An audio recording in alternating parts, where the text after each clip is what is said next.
বর্ষার মরশুমটা হচ্ছে গাছ লাগানোর আর গাছের চারা তৈরি করার উপযুক্ত সময়। দেখো এই যে লক্ষ্মী জবা গাছে প্রতিদিন কত সুন্দর ফুল ফুটছে। আর এই লক্ষ্মী জবা গাছের যে কাটিংগুলো কেটেছিলাম না, সেইগুলোই কিন্তু আমি ওই গাছের টবের নিচেই কিন্তু পুঁতে দিয়েছিলাম। আলাদা কোনো ক্যারি ব্যাগ বা গ্রো ব্যাগ বা অন্য কোনো টবে লাগাইনি।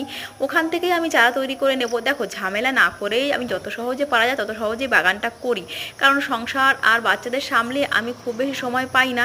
তো দেখো এই যে গাছের গোড়ায় লাগিয়ে দিয়েছিলাম, বৃষ্টির জল পেয়ে কিন্তু এরা প্রায় বেঁচে গেছে, মানে নতুন করে ডগা ছাড়তে শুরু করেছে, মানে এরা বেঁচে যাবে। তখন আমি অন্য জায়গায় এদেরকে কিন্তু রিপ্লেস করে দেবো।